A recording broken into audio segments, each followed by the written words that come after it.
आज की कहानी है सबसे उत्तम दान। बहुत समय पहले की बात है। किसी राज्य में विक्रमजीत नामक एक राजा राज्य करता था। राजा भगवान शिव का परम भक्त था और शिव की पूजा बहुत भक्ति भाव से किया करता था। उसने संगमरमर के पत्थर से शिव का एक बहुत सुंदर मंदिर बनवाया था और हमेशा भगवान शिव को प्रसन्न करने के लिए नए नए तरीके सोचा करता था। वह अपनी प्रजा को भी पूजा पाठ करने के लिए प्रेरित करता था।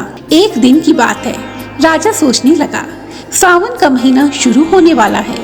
सावन में सोमवार के दिन भगवान शिव की पूजा करने से बहुत लाभ होता है और भगवान शिव भी बहुत प्रसन्न हो जाते हैं, क्योंकि यह दिन विशेष रूप से भगवान शिव को बहुत प्रिय है।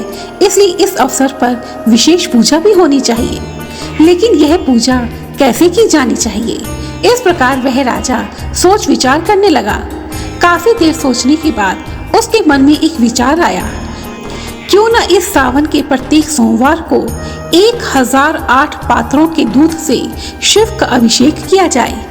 इस पूजा के लिए नगर के सभी लोग दूध दान करेंगे, जिससे उन लोगों को भी दूध दान करने का पुण्य मिलेगा और इस प्रकार शिव का अभिषेक भी हो जाएगा।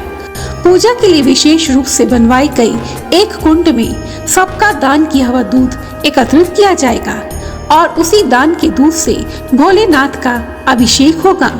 ऐसा सोचकर राजा ने सिपाही को आदेश दिया, जाओ और पूरे नगर में यह ऐलान कर दो और जो भी नगरवासी मेरी इस आज्ञा का उल्लंघन करेगा उसे दंड स्वरूप इस नगर से बाहर निकाल दिया जाएगा।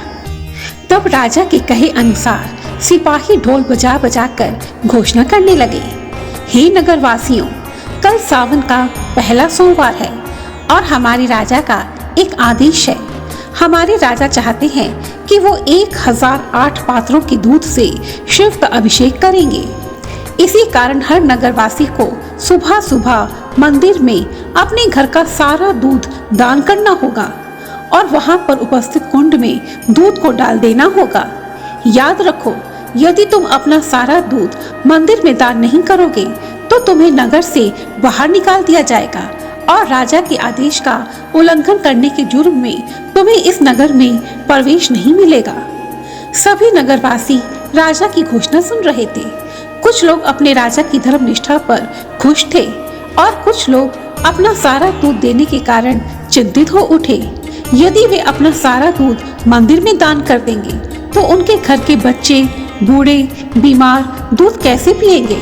उनके घर में जो भी बीमार और कमजोर हैं, वे दूध के बिना तो और भी कमजोर हो जाएंगे। इस प्रकार नगरवासी चिंता करने लगे।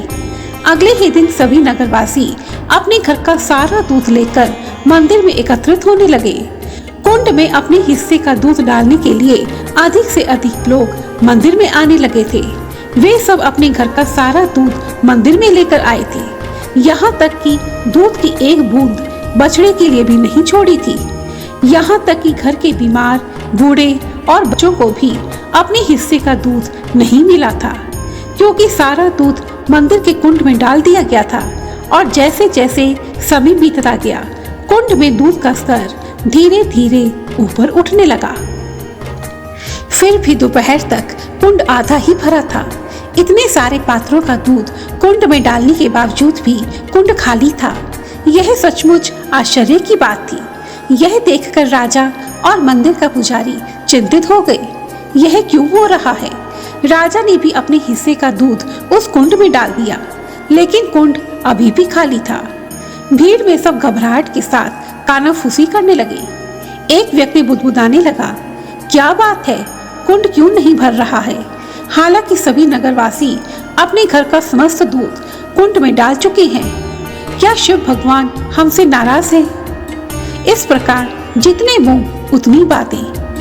ठीक उसी समय मंदिर के आंगन में एक बूढ़ी औरत ने प्रवेश किया, जिसे शायद ही किसी ने ध्यान से देखा था, क्योंकि वह काफी बुजुर्ग थी और नगर के दूसरे छोर पर रहती थी। उसने सुबह शीघ्र उठकर अपनी सभी गायों का दूध निकाला था, लेकिन कुछ दूध उसने बछड़े के लिए छोड़ दिया था और फिर कुछ दूध उसने परिवार के बच्चों और कमजोर सदस्यों को पिलाया था और घर का सारा कामकाज समाप्त करने के बाद केवल एक छोटे से कटोरे में बचा हुआ दूध लेकर ही वह मंदिर में उपस्थित हुई थी। कुंड के पास पहुंचते ही उसने यह प्रार्थना की, हे भोलेनाथ, केवल इतना दूध ही मैं आपको अर्पित कर सकती हूँ, लेकिन यह दूध मैं पूरी भक्ति के साथ आपको समर्पित कर रही हूँ। हे भोलेनाथ, इसे आप ग्रहण करें।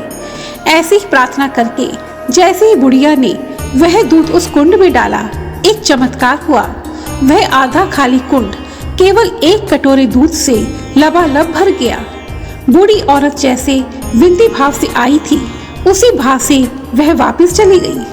अब राजा और पुजारी ने दूध का कुंड जब लबालब भरा हुआ देखा तो वे बहुत ही आश्चर्यचकित हुए। और फिर मंदिर के घंटों के साथ शिव का अभिषेक किया गया।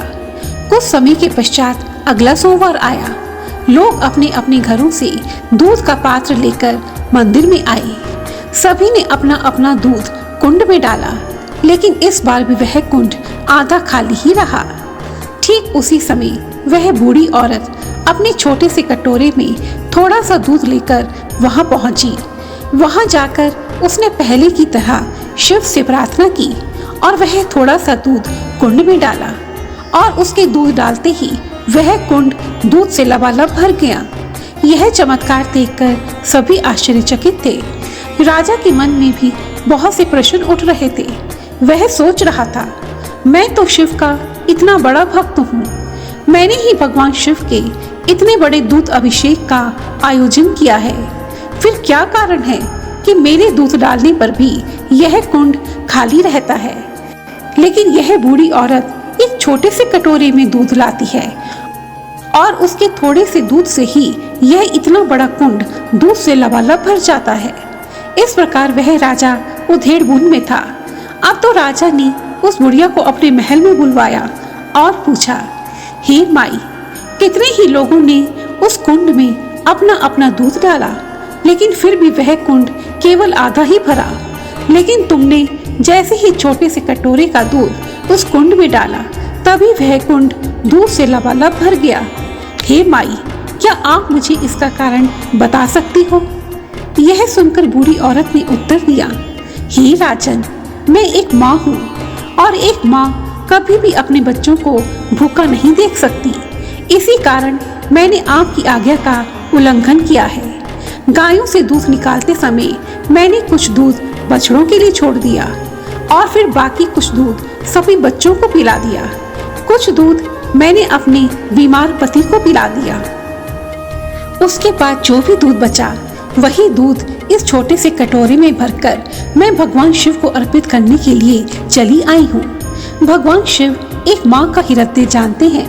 भगवान शिव भी नहीं चाहते कि हम अपने बच्चों को और बछड़ों को भूखा रखकर सारा दूध उन पर अर्पित कर दें।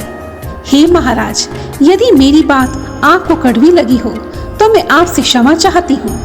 हे राजन, आपने लोगों को घर का सारा दूध लाने के लिए आदेश दिया था, यहाँ तक कि छोटे बच्चों, बूढ़ों, बछड़ों तथा बीमार के लिए भी दूध बचाने की आज्ञा नहीं थी। प्रजा दुखी थी, लेकिन आपके डर के कारण आपकी आज्ञा का उल्लंघन नहीं कर सकी। उन्होंने दूध तो अर्पण किया, लेकिन दुखी मन से किया। दुखी मन से अर्पित किए हुए दूध को भगवान शिव ने भी स्वीकार नहीं किया और उन्होंने अपना असंतोष प्रकट किया। हे राजन, आपकी पूजा पाठ में और भक्ति में कोई कमी नहीं है, लेकिन बच्चों और बछड़ों को सताना सबसे बड़ा पाप होता है। आपके कारण कितने ही छोटे बच्चे, बीमार लोग और बछड़े भूखे रह गए। इस प्रकार आप कितने ही बड़े पाप के भागीदार बन गए और इतना बड़ा पाप करके भगवान शिव आपकी पूजा कैसे स्वीकार कर सकते हैं? ऐसा कहकर वह बूढ़ी औरत खामोश हो गई। लेकिन उस बूढ़ी औरत की बातों ने राजा को अंदर तक झकझोर दिया। उसकी आंखों से आंसू की धारा बह निकली और उन आंसुओं के साथ उसकी अज्ञानता और अंधविश्वास भी बह निकला। आज उसे समझ में आ चुका था कि असली दान क्या है। दान कभी भी जोर जबरदस्ती से नहीं लिया जाता। जो दान अपनी स्वेच्छा से, अपनी खुशी से और अपनी हैसियत तथा श्रद्धा के साथ किया जाता है वही दान असली दान कहलाता है।